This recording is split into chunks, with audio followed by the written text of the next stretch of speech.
This is the old Pick Six podcast, guys. It's Sunday Night Super Friends. That's Will Brinson. That's John Breech. I'm Ryan Wilson. And this is the Sunday Night Super Friends Week 12. Week 12, NFL Recap 2023 edition. So here is the old plan here in case you're new here or maybe hard to hear, short-term memory loss. Either way, going to hit our top 10 takeaways from Week 12 from the big overtime win in Philadelphia to what it means for the Bills' playoff chances, to once terrible teams who aren't dead yet and really good teams are finally playing like it. And, of course, the playoff implications for all folks involved. But first things first, remember, give us a thumbs up if you're watching on the old YouTube, at NFL on CBS. And, of course, subscribe wherever you get your podcast so you never miss a show. All right, boys, let's get. Eagles are 10-1. And despite that record, it feels like they still haven't hit their stride, which is a scary proposition for the rest of the NFC. But on Sunday afternoon, they bit but didn't break against Josh Allen, who went absolutely off. Took them to overtime on a Jake Elliott 59-yard laser in the rain. I thought that ball was going to be 20 yards short, and he smoked it. And then a still less than 100% Jalen Hurts ended things with that TD run in overtime. The Eagles, Breech, are Super Bowl favorites, correct? I guess if you're going by record, I don't know. If the Ravens and Eagles played tomorrow, I think I would pick the Ravens, but look, here's Wilson. You just said the Eagles haven't hit their stride yet. I feel like the Eagles have been the same team all year. They've just been in the same stride. There's no different where they look bad for one or two quarters, and then this team has the resilience factor, the it factor, whatever you want to call it. It doesn't matter how many they're trailing by. They might be down by double digits. They're going to come back and win because they're clutch. And so that's what I love about the Eagles. For instance, I think they play the 49ers next week. I think the 49ers are a better team, but the Eagles probably find a way to win the game because that's what the Eagles do. I thought the Eagles were absolutely left for dead in this game. It was the Bills. The Bills are playing for their playoff live. So when it was, 24-14 when the fourth quarter started, it just felt like, all right, there's no way the Bills are going to blow this one. The Bills aren't the new Chargers. They're not just going to start finding new ways to lose games. And here we go. Right where I think we all thought it was going to be when the game started was that, hey, the Eagles will find a way to win. They found a way to win. And Jake Elliott should get some sort of trophy for kicking that field goal. It was top 20 kick in NFL history. Wow. I think that's a pretty good take because it was 50. Is it 59? 59 in a pouring rain. 59 in the pouring rain, in really weird field conditions, and he hooked it in. I guess he faded it in, not a hook. A hook would be the left. A fade. He sort of. I mean, it was sort of like a power fade where he knew he's going to have to kind of bash it left and let it fade back to the right. But just because, I mean, I assume all that went into it. Well, and they were losing. So if you miss the kick, you lose. It's not like a tie game where you have that little safety net. Right. That's a good point. Yeah. I mean, it's like he's got to make that or else the game's over and they fall to 9-2. Weird that their only losses against the Jets. Very, very impressive. When you look at their last three wins, they take care of the Cowboys and the Chiefs and the Bills. 49ers and the Cowboys up next. I know that I think we watch the Eagles play and we think, wow, this team is not as dominant as it was last year. And that is true. But last year they were playing a bunch of bad teams, had a really easy schedule. This year, and I was thinking about this, man, the combination of Jordan Davis and Jalen Carter on the interior for that team, plus Fletcher Cox, is pretty freaking ridiculous.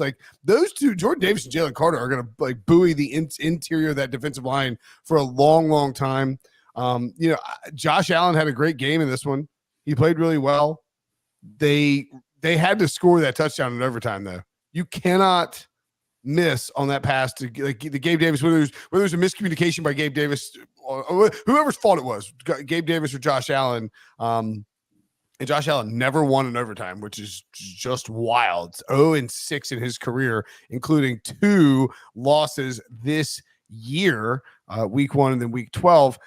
You just have to connect on that touchdown because you know that you are giving the Eagles, a team that's moving the ball up and down the field against your pretty porous defense, a chance to go down and score a touchdown and walk it off with a win. And I think there was talk that the Eagles knew, the offensive lineman said they knew they were going to score on that touchdown when they saw the the safety move for the Bills, because it was Jalen Hurts was going to roll into the end zone. The Bills are 6-6 now, and the Eagles are a bigger story for sure. But you get 340-yard, 4-touchdown game from Josh Allen. Gabe Davis goes over 100 yards, and Steph Diggs gets a touchdown too. And you feel like you should probably beat most teams, especially if you hold A.J. Brown to under 40 yards. So, Breech, here's a fun fact for you from our buddy Matt Perino, who covers the Bills for Syracuse.com. According to ESPN Stats and Info, this is in a story after the game. The Bills are the 40th team since the NFL merger in 1970 to have 500 yards, 10 third down conversions. They converted something like 4,000 third and 7 or higher today, and a positive turnover margin in the game. So 40 teams have done it since the merger in 1970. The Bills are the first team to ever accomplish this feat in a game and lose. So 1-39 is now, or 39-1 is now the mark, and that one belongs to the Bills. Sean McDermott also a fun fact for you, Wilson. The Eagles became the first team in NFL history to erase their first 4 double-digit deficits of an NFL season. That's why it's so hard to get. They've been trailing by double digits 4 times this year, and they still find ways to win. One more fun fact then from Josh Dubow from the Associated Press. The Eagles are the first team since 1960 to be outgained by at least 90 yards in at least 4 different games and win them all. So this is like triple Steelers. The Steelers were getting outgained and still winning games. The Eagles are being outgained not by 10, 20, 30, 40, 50 yards. They're being outgained by 90 yards. In this game, it was over 100, and they're still winning. I think that's why we're having this conversation of, are they super good or are they just good? Because they keep other teams are outplaying them, but the Eagles are winning. And obviously the scoreboard is all that matters. Well, someone can I ask you something? Can I ask you both something? But I'll throw out some more fun facts, but sure, go for it. Sean McDermott, should the Bills with 1 timeout played for a field goal at the end of regulation? So that was the 4th and 6, or is that the overtime? No, that was after the kickoff. After Elliott made the 59-yard field they goal, took the knee. Bills had the ball 1st and 10 at 25 with 20 seconds left and 1 timeout. Yes, so their concern was you have to go for a field goal there. Hold on. Their concern was that the pass rush that Brinson just talked about would strip sack Josh Allen. And I get that. But you know who's not playing quarterback for the Bills? Kenny Pickett. Josh Allen is. So yeah, you take a chance and you throw the ball, you tell him to do what he did all afternoon, which is run around and make crazy plays. And, probably in all likelihood not get sacked. Worst case, you throw a pass down the field and it's incomplete, and then you go from there. That ain't why they lost, but I understand. You have Gabe Davis, who's playing a really good game after getting a game ball the week before, even though he had 0 targets. He's out there balling out. He's a really good deep threat. He's had great hands all afternoon. Josh Allen's been slinging it through this bad weather. Steph Diggs is like one of the best receivers in the NFL. Lights up both press man, lights up man zone, whatever it is. You got Dalton Kincaid, who's been playing awesome too. And worst case is you run James Cook on a wheel route. And Joe Brady's been calling a good game for 2 weeks in a row. I think you go for it. I mean, you have a timeout. If you get a 25-yard completion, you call the timeout, and you're gonna have like 2 or 3 more plays, or maybe 2 more plays, and you're gonna get a spike. I mean, you're gonna get a look at a field goal if you get a decent early pass there, and there's no chance the Eagles are gonna they don't have enough time to. I don't think they had timeouts either because they burned it to get the ball back. Well, and how are you the team? You're the Bills who got burnt by a quarterback who broke his time in 13 seconds. So, how is that not in the back of your head of, oh, Patrick Mahomes did that to us? We have a guy who is supposed to be a top 5 quarterback in the league. Should I show some trust in him? Maybe that feels like a trust factor versus Allen couldn't do it. No, you know who Sean McDermott may not trust, Breech? Your buddy Tyler Bass, who missed 2 kicks. Hold on. One of them was actually blocked by somebody Brinson already mentioned. Jalen Carter got a hand on one of the field goals, so that wasn't Tyler Bass's fault. Interesting. Interesting. I was interesting. Brady Quinn mentioned this last week, or maybe 2 weeks ago. I guess it was last week 2 weeks ago because they fired Ken Dorsey. He's pointing out that Terry Pagula, the Bills owner, he and his wife are big time donors at Penn State as well. And so currently, right now, they have all of their money. Or not all of their money, but all their money is pumped into the Buffalo Sabres, the Buffalo Bills, and the Penn State Nittany Lions. And Penn State fired their offensive coordinator. James Franklin's under heat. And the Bills fired their offensive coordinator, and Sean McDermott's under heat. How hot do you think Sean McDermott's seat is? 0 degrees Celsius and or Fahrenheit. Your choice. I think it's those are the same temperatures, Wilson. Oh, touche. That's right. Or Celsius, are they? No, the 0 degrees Celsius is 32. It's 32 Fahrenheit, right? What are you doing? 0 Celsius is 32 Fahrenheit. I mean, if the Bills miss the playoffs, yes, I think it's warmer than Wilson thinks it is. I think so maybe too. not as hot as you're implying. Yeah, it's not above fall weather. We're like the three little bears. Wilson's porch is too cold. Brinson's is too hot. Mine's just right. Which is interesting though, because like normally this would be a spot where Wilson would say, "I think Sean McDermott should be fired," but he went to William and Mary, and I would say that's ridiculous. However, I do agree that he may be getting a little bit of a hot butt syndrome with this Buffalo Bills situation. Just really quickly, 2 more fun facts. The Eagles are the 4th team in NFL history to start 10-1 or better in back-to-back seasons. The others, the 1941 and 1942 Bears, the 72 and 73 Dolphins, and the 2005-2006 Colts. Now, this is a weird way to frame this, but all 3 of those teams won a championship in that span. So if that trend were to hold, the Eagles will win the Super Bowl this year. Also, Josh Allen and Jalen Hurts, the first opposing quarterbacks in NFL history with 2+ passing touchdowns and 2+ rushing touchdowns in the same game. So who do you guys think McDermott fires off the offensive coaching staff after this loss? After his defense, Joe Brady. Joe Brady's doing a good job. Fires defensive coordinator. By the way, that's a problem. Stephen O, our buddy at Sportsline, as the Sunday night game was going on, said the Bills' playoff chances dropped to 17% after the loss to Philly. So that's something to monitor. That's a pretty low number. I'm not great at math, but I know enough to know that's not where you want to be if you're Sean McDermott. By the way, if you have Dolphins tickets, Dolphins AFC East tickets, you are in a very good shape. Denver Broncos. You guys may remember they got the 70 burger dropped on them by the old Miami Dolphins. And at that point, it felt like everything was over. Everyone should be fired. The team should be dissolved. Yet here we are. This team is one of the most winningest teams in football over the last month of the season. ESPN's Bill Barnwell tweeted this out earlier this evening, and I think it's a hysterical fact, not just fun. After allowing 70 points to the Dolphins in a single game, the Broncos have allowed a total, that means all in, Breech, of 80 points over what's about to be a 5-game winning streak. So they've won 5 in a row. They've won in extremely ugly fashion. They've won by generating turnovers and capitalizing off those turnovers. And no one gives a crap in Denver because, as Sean Payton said this week, the team's starting to buy into the attention to detail that he's stressed from day one. That works so well for him in New Orleans. So, Brinson, the Broncos going to make the playoffs? I believe I said it last week that I thought and during the playoff ranking show that I thought the Broncos would find a way to sneak into the playoffs. If we are looking at the current standings, they're just on the outside looking in. AFC, they're the number 9 seed at 6-5, tied with the Texans, ahead of the Bills, ahead of the Bengals, who are at 5-6. The Bills at 6-6. Well, we'll go over the AFC playoff picture later. You don't need to go through every team. Are they going to make the playoffs, Brinson? They're Stop stalling. I said yes. They're tied for the 7th seed. I think they're going to make it. I think Sean Payton is shoving it back in everybody's face who said that, Drew Brees is the reason that Sean Payton never got a head coaching job. Wait. You think he's shoving it, or do you think he's cautiously optimistic and praying to his shrine of quarterbacks? I think he's politely pushing it across the plate. There we go. That Russ doesn't revert into. Let's wait till the season's over before he start dunking on people. I'm with you there. So the Broncos on this win streak have beaten it's kind of funky. They beat the Packers by 2. They beat the Chiefs by 15. They sneak by the Bills. They beat them by 2. They beat the Vikings by 1, and then they stomp the Browns by 17.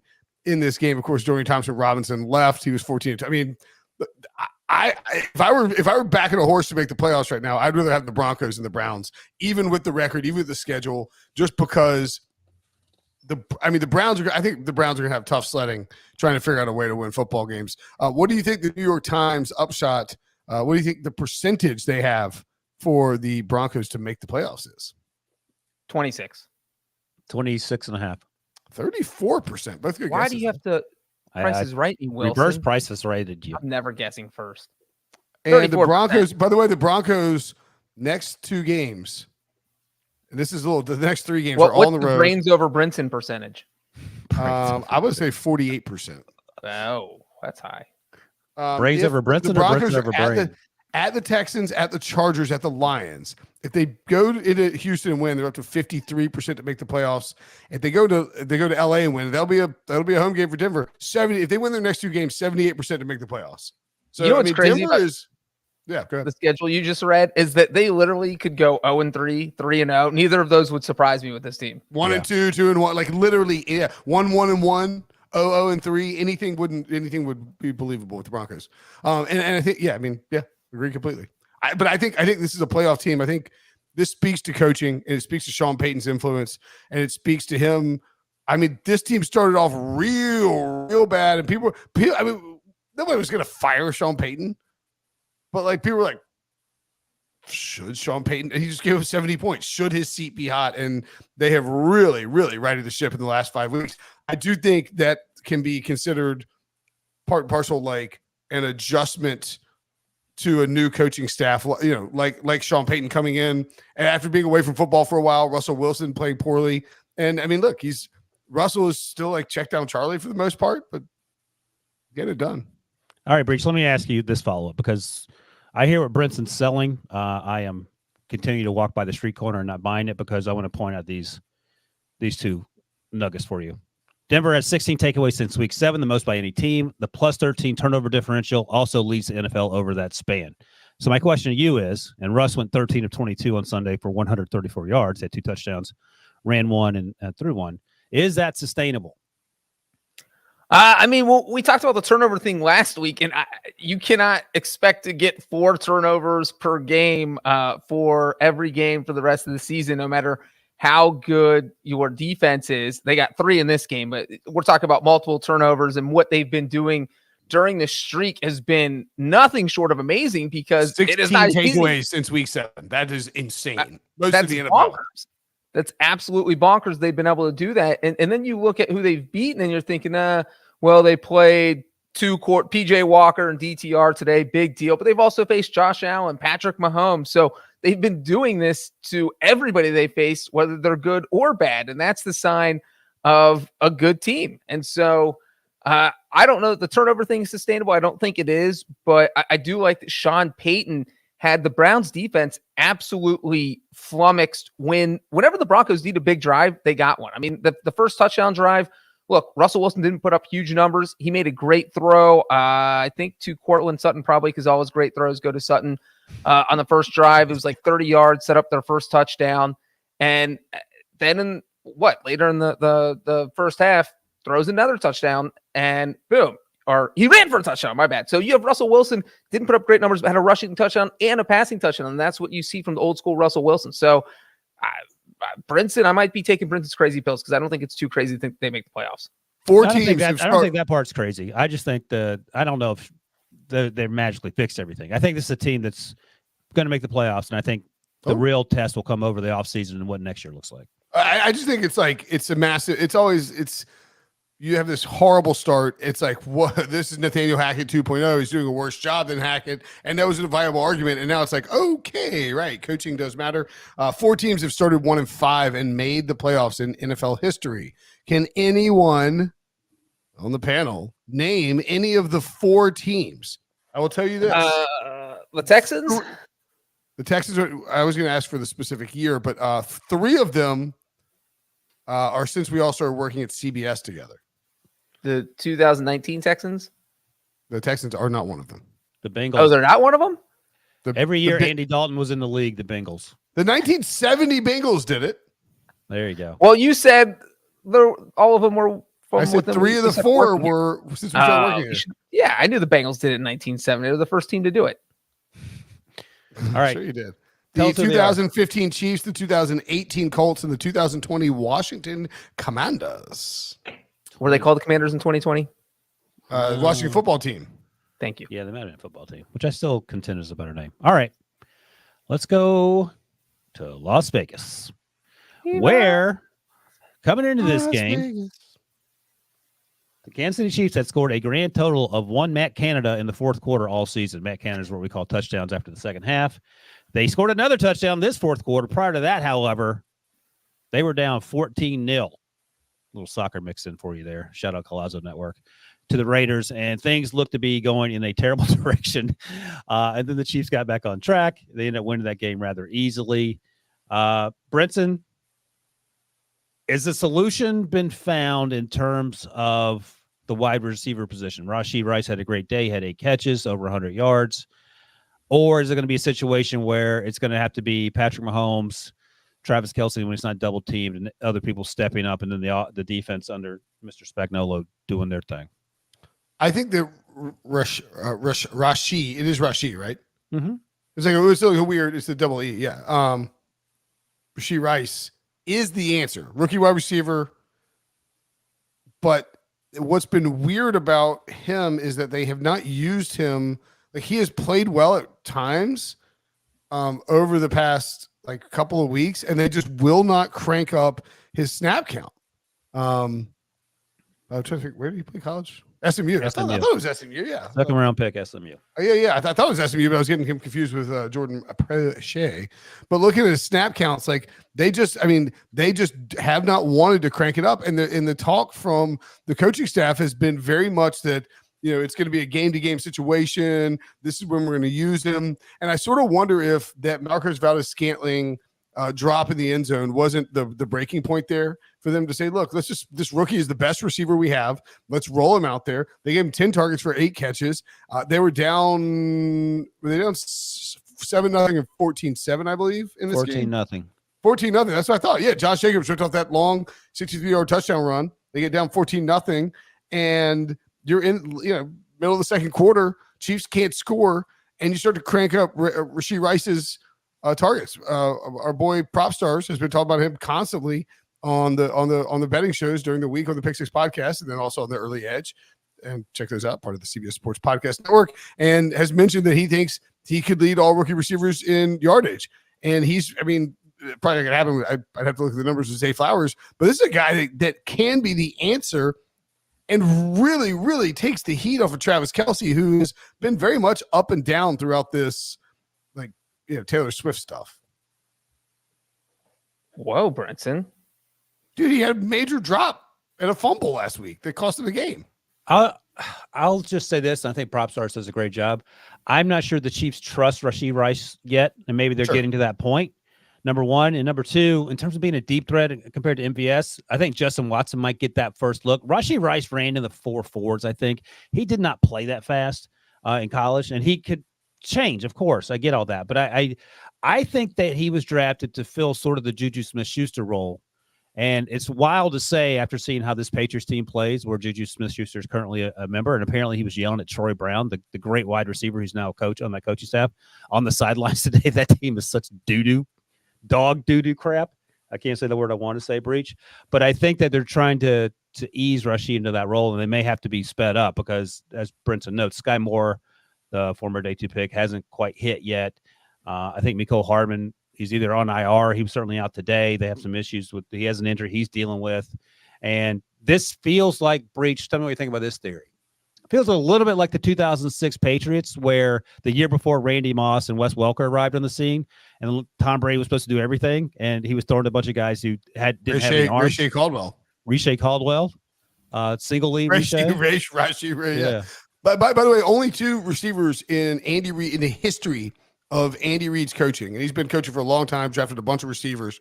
Only 2 rookie receivers have ever had more than 750 yards in their first season in an Andy Reid system. So, and it was Deshaun Jackson and Jeremy Maclin. So it should be expected that you don't see massive production from rookies in the system. But to your point, Wilson, I think they miss Juju. They need somebody like that to be that valve underneath, and Rice is doing a good job of that. He had a 40-yard catch too. So yeah, Breech. I think the Chiefs. The Chiefs, by the way, the Eagles are the 3rd favorite to win the Super Bowl at DraftKings. It's the Niners, the Chiefs, and then the Eagles. I think the Chiefs are in a great spot with the way their defense is playing, and this offense will get rolling and probably get hot going into the playoffs. Yeah, this felt like a game where the Chiefs fell asleep at the wheel in the first quarter. I mean, you're down 14-0 to the Raiders with 12 and a half minutes left. They had been outgained 221 yards to 13 yards by the Raiders. And even when it was tied at halftime, it's like, okay, well, the Chiefs haven't scored a touchdown in 3 straight second halves. So if they don't get their act together, this could be a tight game. And so I think that was the biggest surprise and really the biggest flaw the Chiefs fixed is that they finally did something in the second half of a game. I mean, they were the worst second half team going into week 12 as far as points per game. They were the worst fourth quarter team as far as points per game. And you guys mentioned Rashee Rice, and he was a big reason. It's like Andy Reid got to halftime and said, all right, guys, this is not going to fly. We're going to put up huge numbers in the second half because I'm tired of people laughing at us. I'm tired of being the laughing stock of the league in the second half. How are we worse than the Jets? And so what we saw from Rashee Rice specifically, he only had 20 yards in the first half. So 87 of his 107 yards came in the second half. That's when Patrick Mahomes was really focusing on him the most. And I think that's kind of what Mahomes and what that offense really needed to see. You just kind of saw the trust growing, but it's not like Rice hadn't done anything all year. I think he had 4 games of over 50 yards. But yeah, I think this felt like kind of his breakout game. And I think we'll see Mahomes trust him more going forward. So I think this makes the Chiefs offense a little scarier. Yeah, something you certainly want to see at least in the second half, especially after getting down 14-0 to the Raiders there. All right, going to take a quick break. When we come back, going to head to the AFC South. See who's going to be the best team in that division after the old Jaguars and Texans met in Houston. Talk about that right after this. A Game of Honor. The Army-Navy game presented by USAA. Saturday, December 9th on CBS and streaming on Paramount+. All right, boys. Man, I was excited about this game, and it did not disappoint. Both Trevor Lawrence, the former number 1 pick, and C.J. Stroud. I thought you were going to talk about the Giants and the Patriots. I am. I'm just setting it up by the quarterback clash and then transitioning to Mac Jones, Bailey Zappi. Oh, by the way, I had two words I wanted to say to you at the top of the show. I forgot. Go Tar Heels. Okay. You do realize I don't care about No, I know you don't. I wouldn't really, but wasn't really directed at you. It was really directed at the general public. Yeah. No, I watched that game, and I got to go back and watch it tomorrow because we're going to talk about it on the draft podcast about Drake May's performance, and that's a conversation for another. Hey, what did you watch Kevin Casey Concepcion? That kid is good. Wide receiver state, number 10. Very good. All right, we'll revisit that. I don't want to get sidetracked here. Harry has very tight schedule as he puts up the Chiron. Jags, and I don't want to talk about NC State football when we could be talking about Miami of Ohio's first 10-win season in quite a long time. Brinson, my God, always. NC State needs a bowl game to get our first since 2002, and I hope Miami plays. I hope Miami plays NC State. So 2 red teams. Great news for them. Bad news for another red team in the Houston Texans. Nice. Breech, I'm going to ask you this question, and then you can tell me about the Jaguars and where they're positioned in the AFC in your mind, because they have a case to be one of the best teams. But if you're starting a team tomorrow, and that team is an average football team, would you rather have for the next 5 years Trevor Lawrence or C.J. Stroud? What? Am I just one answer? Yeah, let Breech answer, and then you can interrupt him when he's done. I was asking if contract mattered. Well, I don't care if contract matters. No, it's just next 5 years. A rookie deal. It doesn't matter. I just want the best quarterback, Brinson, and I'm taking C.J. Stroud if it's for the next 5 years. I like what he's done so far, and I don't feel like he's anywhere close to his ceiling. And that's not to say Trevor Lawrence is, but we've got a sample size of Trevor Lawrence, and I just think that C.J. Stroud has a higher potential ceiling in the NFL. So crazy. I think I would take him over Trevor. I'll still take Trevor. I don't think that he's been used very well in this offense this year. But I do think what's interesting is this year, around this time last year, the Jaguars are 3-7 and ripped off a bunch of wins. They beat the Ravens coming out of the bye, get blown out by the Lions, and then don't lose again until they lost the divisional round against the Chiefs. And I think we might see something similar. And I think that the growth pattern for Trevor Lawrence, and look, if you want to criticize him, you want to criticize Doug Peterson, you want to do whatever, that's fine. Like, there are plenty of reasons to criticize the Jaguars and Trevor Lawrence and how he's played in that offense and everything. But I do think that the growth pattern is just different. And we talked about this last year. Urban Meyer's first year, he lost the whole first year. You think about what C.J. Stroud's got: a good offensive line, underrated weapons, great coaching. It's the opposite of what Trevor Lawrence had his first year.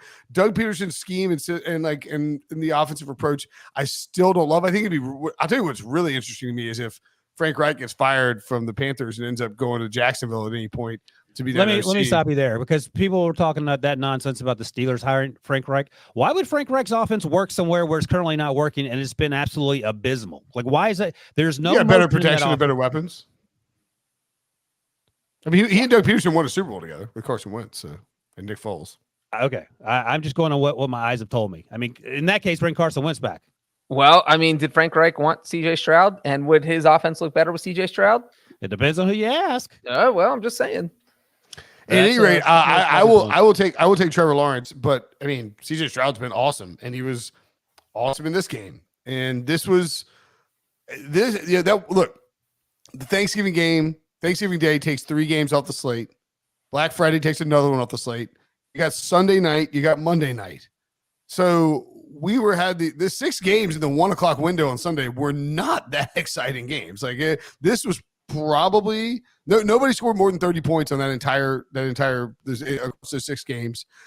This was probably the most entertaining one, I think, right? Maybe Tampa Bay and Indianapolis we saw. And I thought it was also interesting.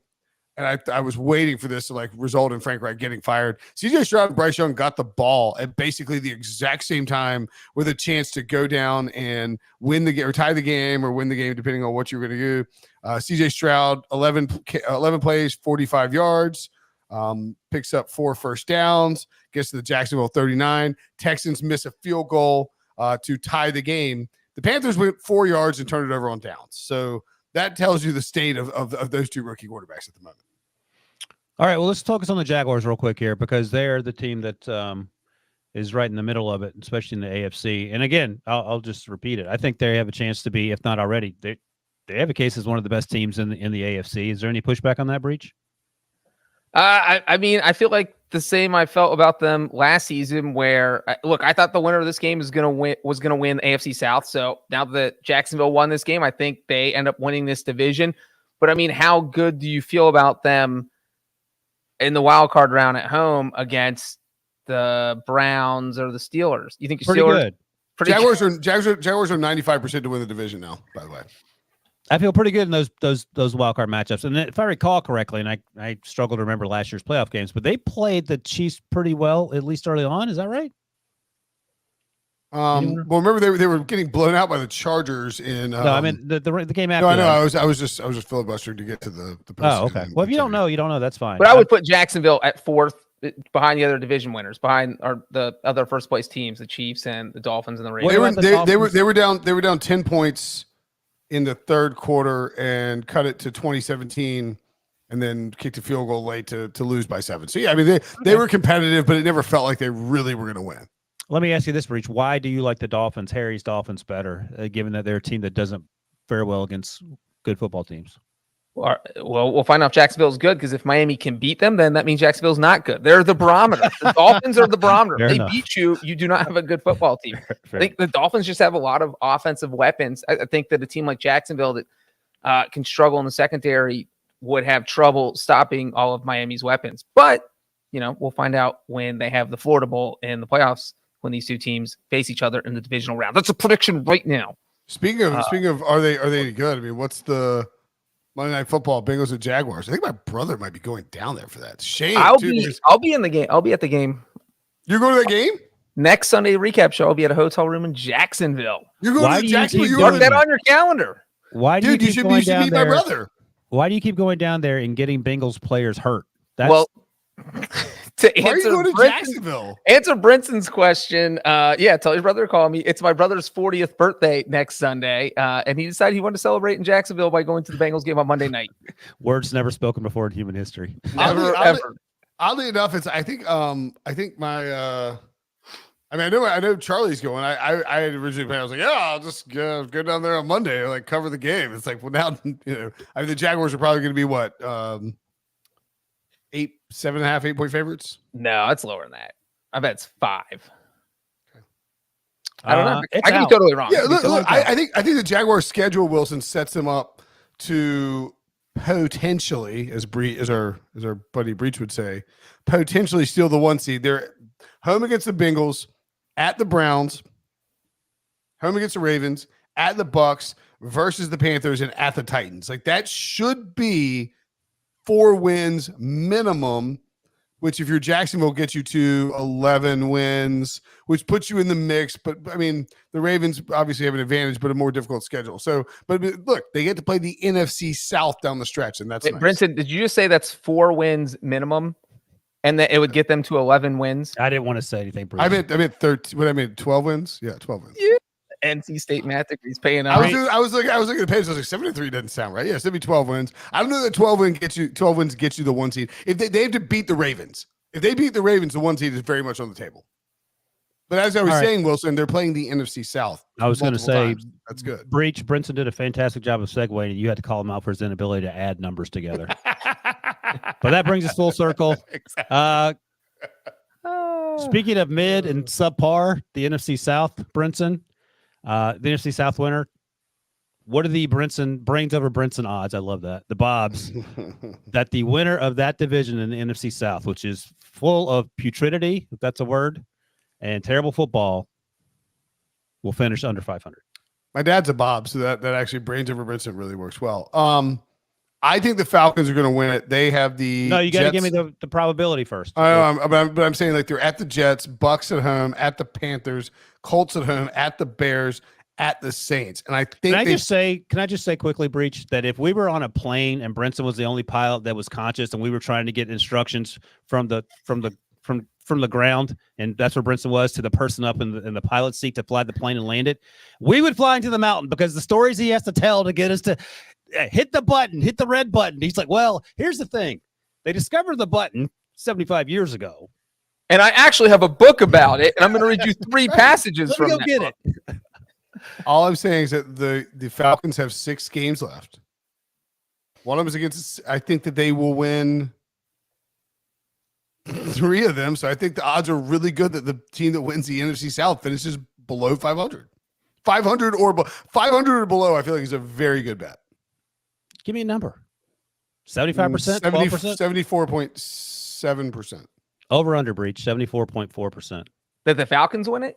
No, that the winner of that division has. I'll say for realistically 50%. Oh, I'll say over 50%. so over means you're talking about a team that's 5-6. So the Falcons just want to get to 9-8. They have to go 4-2 in their final 6 games with no slip ups. Like, yeah, they should beat the Jets, but the Falcons could certainly lose to the Jets. They could lose to any team on their schedule. They're not the Chiefs, they're not the Eagles. They're the Falcons. So they're closer to the Steelers. Desmond Ridder threw 2 interceptions. He tried to throw the game away, but the rest of his team wouldn't let him. Right. The one difference with the Falcons is that the Saints have to play the Lions and the Buccaneers have to play the Jaguars. I mean, all 3 teams have really easy schedules, but all 3 teams are bad, and all 3 teams have to play each other at least once. So I think you see a bunch of like just sort of plotting around 1-score field goal missed games. Well, and here's your fun fact real quick, is that all 3 teams still have 6 games left, and all 3 of them only have to play one of those 6 games against the team that is currently over 500. You mentioned Tampa Bay, Jacksonville. The Falcons play the Colts, and the Saints play the Lions. Every other team, all other games under 500 for all. That's why I give the edge to the Falcons, but I think it's like a true coin flip on whether this division winner has been under 500 plenty of times, or like around 500. Your team is the Falcons, Brinson. That's what I'm hearing. Ride or die with my boy Artie Smith. Yeah. Breech, who are you taking to win the division? Falcons were my preseason pick. I got to stick with it. I think I don't remember. I love the Tampa Bay Buccaneers with Baker Mayfield. I don't dislike them. They're more enjoyable than the other 2 teams. Now, if you put Jameis for the Saints, and that's all every ball game. That's Derek Carr is, and I feel like I'm team family Brinson. He's not unlikable, but he's hard to watch. Like that pick six. Well, I was going to say the only problem with the Buccaneers is they're 4-7. So just for them to get to a winning record, do you think the division winner is going to be a winning record or losing record? Losing record, 100%. Okay. Yeah. And in fact, it might be 6. Might be a 6-win situation. So I will say this. I'm curious and just very quickly, the odds are okay. So CJ Stroud is minus 10,000. Keeps going down. Bijan Robinson at 30-1. Any interest? No, because Arthur Smith doesn't know when he wants to use him properly. He's done. He was awesome today. He was awesome. Very awesome. I think it's still CJ Stroud's, but like. Some kind of monster outing by Bijan could flip it like it did against Mac Jones.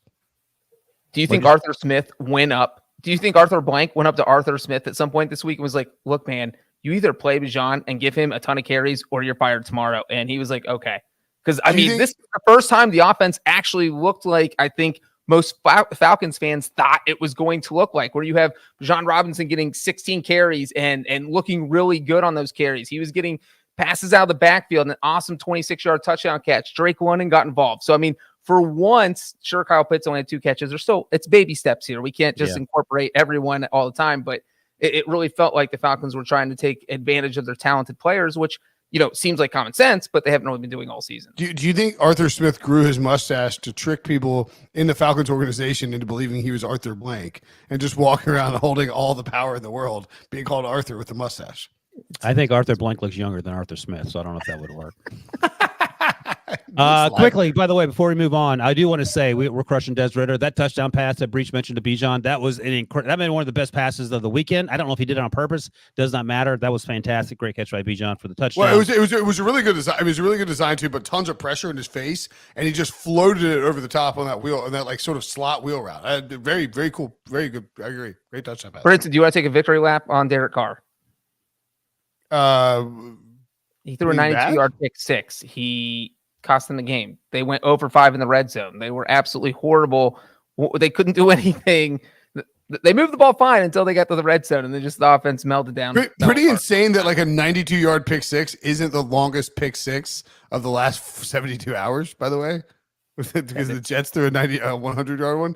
But yeah, I think that one of the big problems with the Saints team is that Derek Carr is a check down Charlie with he has a great floor, but no upside. And much like Arthur Smith is sticking with his guy, Dennis Allen is sticking with his guy, even though they only coached and played like 5 games in Oakland together. It doesn't make any damn sense. Well, they paid him, so I'm guessing maybe that's something to do with that. I don't know. All right, let's go to a much happier situation.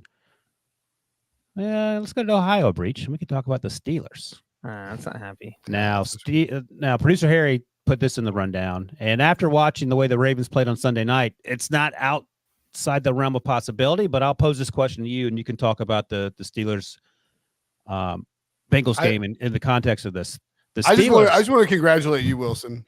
Can I read this and then you can congratulate me? No, I just want you went over 400 yards. The Steelers went over 400 yards. It's been like the COVID wasn't a thing the last time it happened, I don't think. It was 59 games ago. It was back in 2020. So COVID, we were all wearing masks back then. All right, Breech. Here's producer Harry's proclamation to you, sir. The Steelers can win the AFC North with their new quotation marks offense.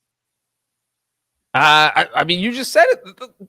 The Ravens didn't look great. The Steelers have probably the easiest schedule of any team in the division down the stretch, but I'm going to say no. The Bengals defense has been absolutely horrible for the past couple of weeks. And it helps when they have Joe Burrow because, he actually gets first downs once in a while. So the defense isn't stuck being on the field the entire game. You cannot expect your defense to be on the field for 37 minutes like they were against the Steelers. Is that right? Yeah, 37 minutes. So, that's what's going to happen. They're going to wear down. And that's the fact that the Bengals were winning this game at halftime was a moral victory for me. It made me watch the second half. That's all I'm going to say. I don't care about the Steelers, Wilson, but I do think they are going to make the playoffs. I was not sold on them last week. I think you were. I'm not sure if Brinson was, but I am now on the Steelers making the playoffs bandwagon. I was not on the Steelers last week. How dare you, sir? Steelers are you now? Steelers have leapfrogged the Browns. They're up to 78% to make the playoffs. The Ravens are 74%. What's that? The Steelers are number 5 seeds as we sit here as well. Yeah, I just meant like in terms of percentages. The Browns are 66% according to the Upshot, and then Baltimore 74% to win the division. I think the problem is that the Ravens host the Steelers in Week 18, and now that those games could go any which way. There'll be a battle, but like having home field advantage in that game, which would ultimately be like basically a de facto AFC North title game if it ultimately came down to it. And that's probably, I'll go ahead and throw it out. I bet that's our Sunday night football game. I'll say that this early. Well, the only issue is, and we don't have to talk about this now, we can revisit the Ravens have the 1 seed. Yeah. The Ravens have a pretty tough schedule down the stretch, but prior to that Week 18 game. One last thing I'll mention quickly that I thought was utterly hysterical. I actually fell off my couch when I saw it happen. The Steelers under Matt Canada never do under center. They never do play action. They never throw the ball in the middle of the field. They never throw to tight ends. Guess what they did in the very first play, Breech? Under center, play action, seam ball, 26 yards of Pat Fryermuth. Suck it. And then guess what they did? What on the first play of their next drive? By the way, fun fact, and I know I mentioned this it's way too much, but Eddie Faulkner, their new offensive coordinator, was on the NC State coaching staff with Matt Canada. All right, that's your cue, Producer Harry. Let's go to break. When we come back, we will talk about playoff pictures, both the AFC and NFC, right after this. You a lawman or an outlaw? Bit of both, I reckon. Around these parts, we might be men. They're just killers. You up for the task? I wouldn't be sitting here in my Sunday best if I wasn't.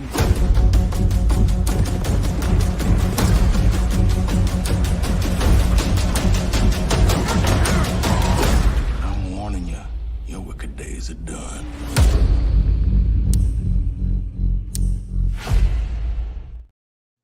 All right, boys and Bass Reeves, let's talk about the AFC playoff picture first. And Brinson, I'm going to start at the bottom, and then you tell me when to stop when I get to a team that you think has a chance to make a playoff run. Okay. New England. Can we keep going? The Jets, the Titans, the Chargers, the Raiders, the Bengals, the Bills. I'll stop you there. The Bills obviously have a chance at 6-6. It's not great. They should have won the game against the Eagles. They'd be in real good shape at 7-5.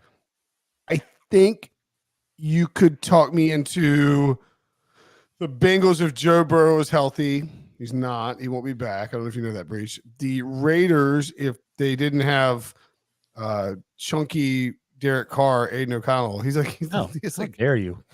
He's just bigger Derek Carr. How about that? He's got a baby face. Now the Carr family and the O'Connell family hates I know, As my buddy Darren Smith said, text me, he's like, can you tell? Doesn't he look like he's like an older member of the Carr family? Like he's got mascara and he looks emo. I'm telling you, watch him the next time they cut to his face.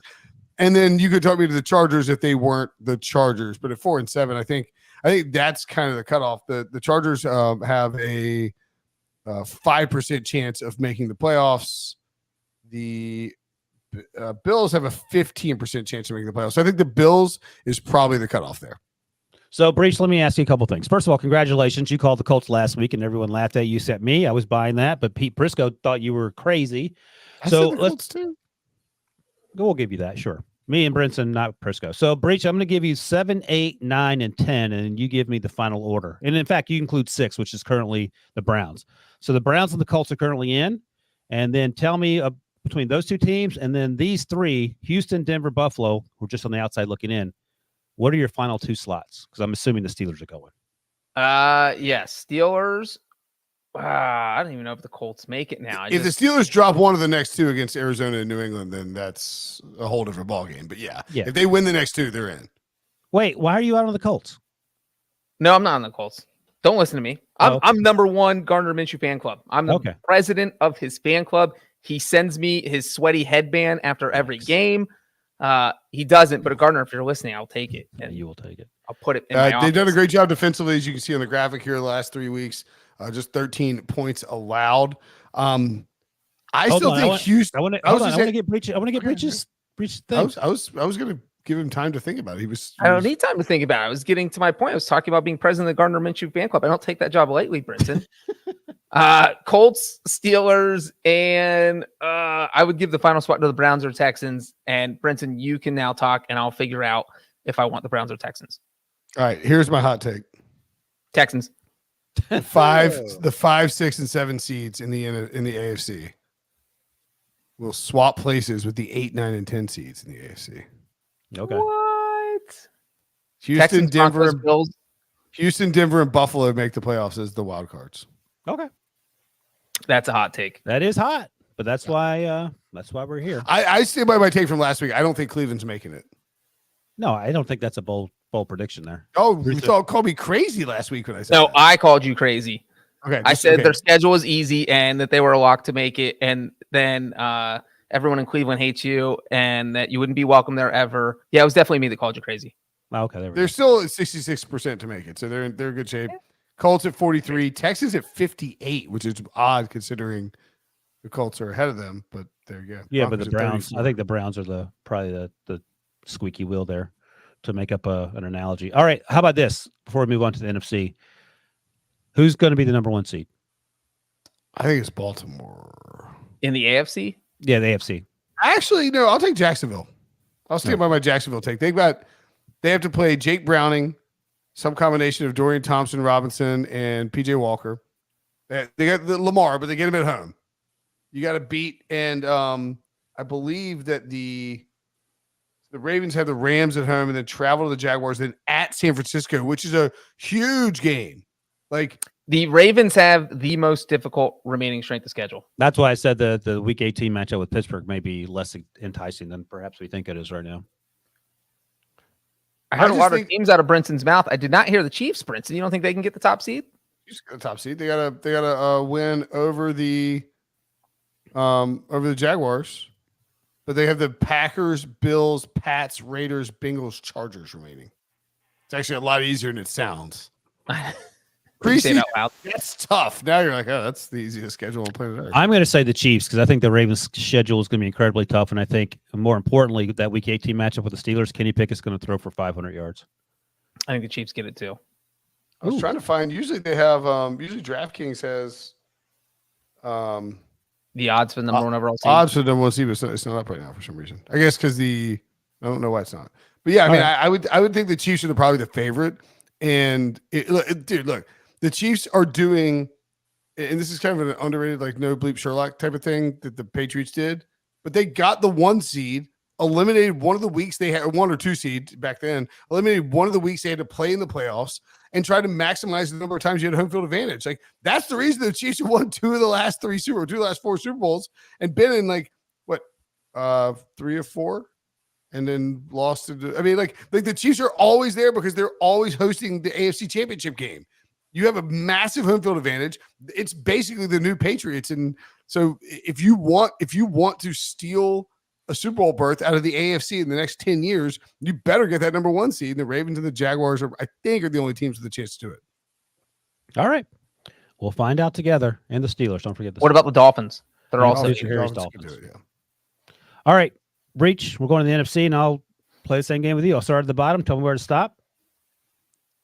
Somehow the Carolina Panthers are still alive. Frank Reich should tell David Tepper that before he fires him. Keep going. Okay. Arizona. Keep going. I like Cardinal. Stop. I'm out. Chicago. Out. Washington. Out. Thing is, 2 weeks ago, we'd all be in on Washington. The New York Giants somehow the same record as Washington. Sweet mercy alive. Tampa Bay. Out. New Orleans. Out. The Rams. Oh man, the Giants had to play the Eagles twice. That's Green Bay. Oh, you're in on the Rams. on the Rams. Okay, the Rams are the 9th seed. They're currently 5-6. They are as good as their quarterback will allow them to be. They have some guys on defense getting after it, but I think they have a lot of how am I trying to say this? They're playing with one arm tied behind their back. It feels like a lot of times. If Stafford doesn't play, this team stinks. Well, yes. I think Breech has a story for you when it comes to Joe Burrow and the Bengals as well. Yeah, for sure. Yeah, I mean, yeah. I think that that's actually a really good comparison. I mean, the Bengals you can't lose your Joe franchise Burrow quarterback unless you're Gardner Minshew. Breech's second favorite player, right? Or Atlanta with Desmond Ridder. Well, but the flip side is look what the Rams did today. Look what happens with Matthew Stafford actually gets some help from their ground game because the Rams rushing attack has been non-existent. Then they finally get Kyron Williams back and boom, over 200 total yards, 2 touchdowns. I mean, he went off, and that's the kind of safety valve that Stafford, yes, you have Cooper Kupp, who is your security blanket, but having a running back you trust also helps a lot. And Stafford looked really comfortable back there. And Brinson, you have been the one on the Rams bandwagon for the past 2 weeks. Thank you. Past 3 weeks since we've been talking playoffs. Past 3 years, but yes. Yeah. Well, past your whole entire life with Matthew Stafford. Yeah. Except for the time I talked to you about picking them to go to the Super Bowl the year they won the Super Bowl. And yeah, so I'm sold on the Rams. I think they look good. Their offense is looking better, and their defense finally looks good again, even though they seem to have. Well, let me ask you this quickly, Breech, and then Prince, you can give us your perspective. Who's dropping out if the Rams are dropping in? The Seahawks. I mean, Breech called it a couple weeks ago. Like they have Dallas, San Francisco, and Philly coming up. Breech and The call it. Giants would be really interesting if you knew that Philly locked down the 1 seed. I'm serious. The Giants to the playoffs? The Giants the Giants who had to go in their bye. How long did I fall asleep for? 15 years. In 2023? In this economy? They have the Packers at home, at the Saints, at the Eagles versus the Rams, and then versus the Eagles in Week 18 when the Eagles might not play anybody. They could lose to nobody. They scored 10 points against Mac Jones and Bailey Zappi. With Tommy DeVito. Tommy DeVito has as many wins as the Patriots do. Bill Belichick and Tommy DeVito have the same number of wins this year. All right, give me Tommy your DeVito beat him straight up. who's slipping into the bottom half of the playoff picture here on the NFC for you? Obviously, I'm taking the Rams. I think Rams and Seattle is an easy flip. I called Atlanta sliding into the 4 seed last week. And so then it really comes down to Minnesota and Green Bay. Green Bay's playing better. Jordan Love looked pretty sharp. They play each other in Week 17, Sunday Night Football. The Vikings still have to play at the Raiders, at the Bengals, and the Lions twice before their bye after their bye this week. The Packers have the Chiefs, Giants, Bucks, Panthers, Vikings, and Bears.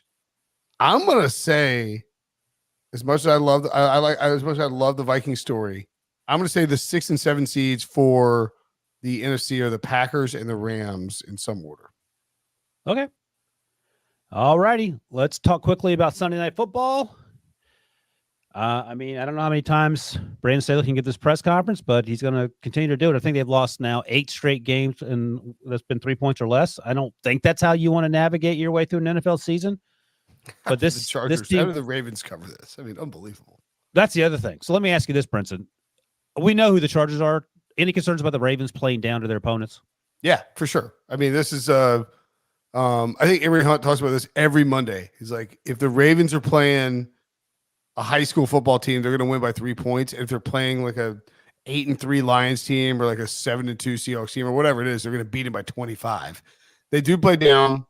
I thought that was like kind of it wasn't like the Steelers in the soccer stadium pro Ravens crowd out there. It was definitely like it wasn't a home game for the Chargers, never is. No. But the Chargers were gifted a John Harbaugh bizarre decision. Multiple times declined to allow. Hey, look, the referee screwed up. It was a bad day for officiating across the NFL. I thought bad day for officiating in college football too. Just a bad weekend for officiating. Everybody's fat on tryptophan, drowsy on tryptophan. But Harbaugh had 2 opportunities to challenge a spot that would have given his team a first down. And he went for it on 4th down and didn't get either one of them. Basically gave the Chargers 2 free possessions. And then late in the game, instead of going for it on 4th and 3, was it 4th and 3 or 4th and 6 Breech, where he let Justin Tucker kick a 44-yard field goal. Justin Tucker handed the Chargers a 44-yard field goal miss. And still the Chargers managed to find a way to lose. And of course, Zay Flowers breaks off like, I think it was Jason Garrett was in the booth, but he's like, a more experienced player may have gone down there. Probably. Chargers were trying to tackle him, which is pretty stupid. Should have let him score.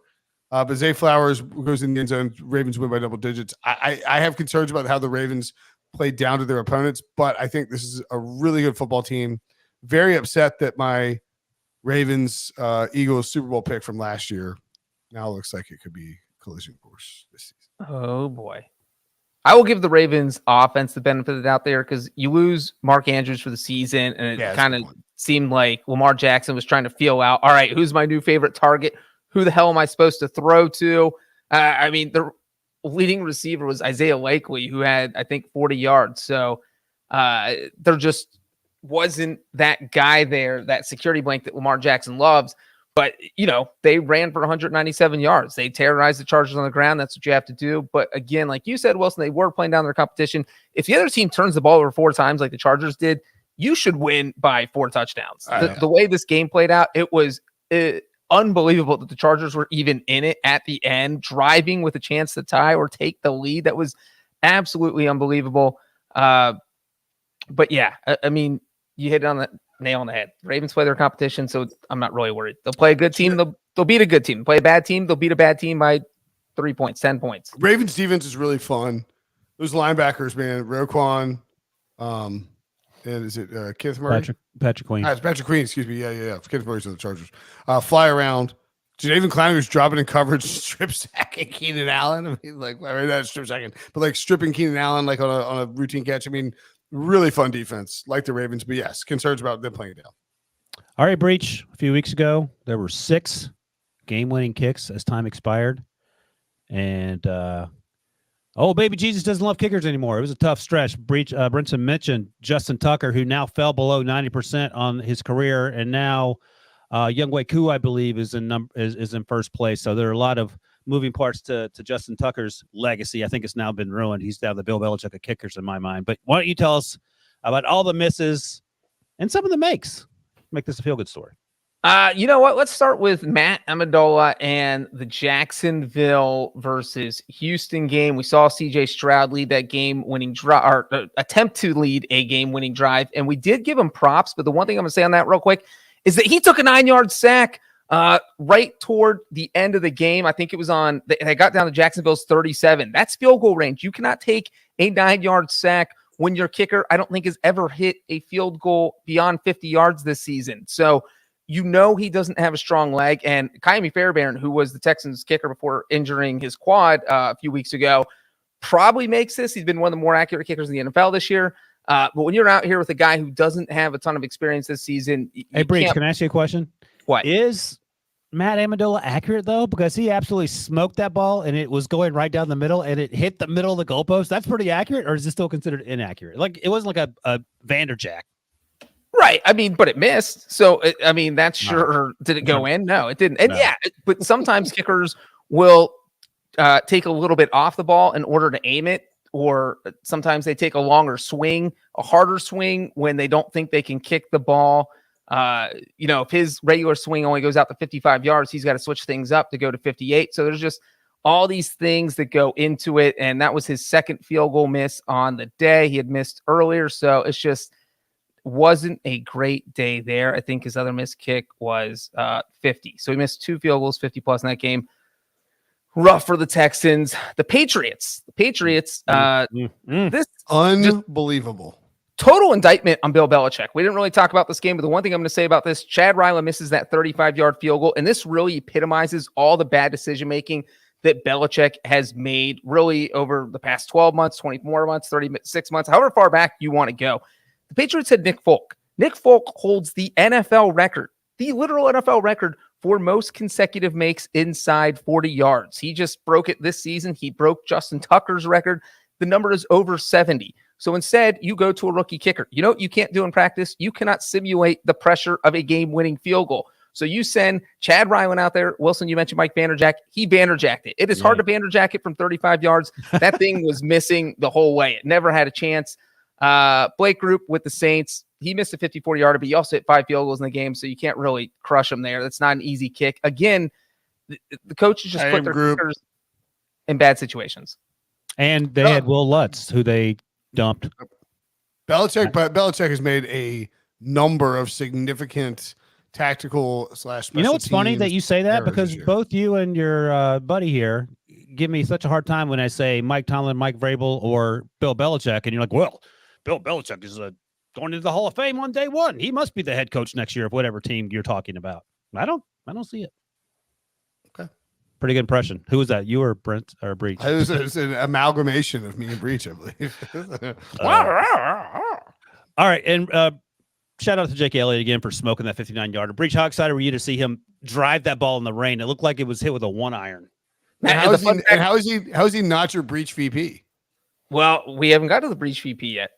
The segue. Gosh, Brinson, spoiler alert. There it is. Spoiler alert. Producer Harry. Take it away. Fine. You know what? I'll just go to my Breech VP now.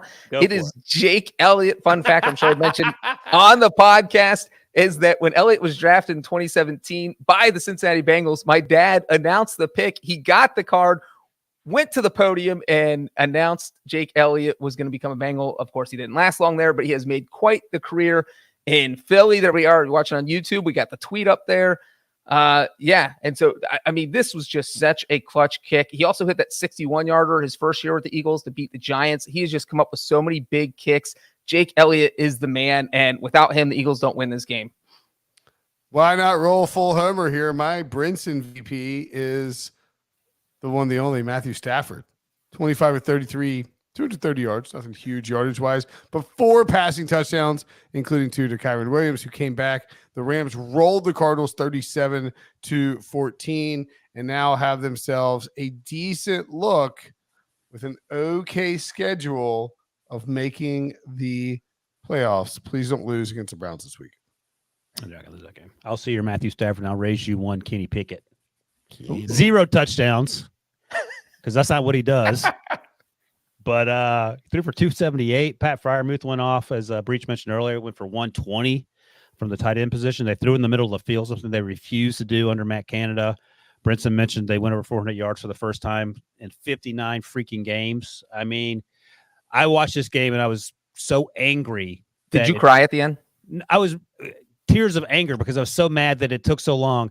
I keep coming back to this. When fans know what teams should do and teams refuse to do it, that's why people get so fired up and when Penguins, when a stadium full of Penguins fans are chanting "Fire Canada," and you have somebody show up to College Game Day in Tuscaloosa, Alabama, with a "Fire Matt Canada" sign and stand behind the set for the entire show, I don't know. Rooney's and Mike Tomlin, maybe someone else is onto something here.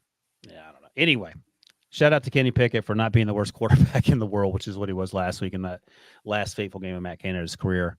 All right, boys, that is it. Does that mean Brinson has to retire? Kenny Pickett. That was Wilson's That's thing, not how you say it. Oh, Wilson has to retire. He's good now. Kenny Pickett. No, we still say it. If he has to play like he did in the preseason, which I don't think is going to happen. But when they get the number 1 seed, I will say it. That's all I will say. All right, that's it. That's a wrap. Week 12, Sunday Night Super Friends. But don't worry, you can check us out all week wherever you get your Pick Six podcast. If you're on YouTube at NFL CBS. In the meantime, thank all you guys who hung out with us. We appreciate you. For Brinson, for Breech, for producer Harry, I'm Wilson. We'll see you guys later.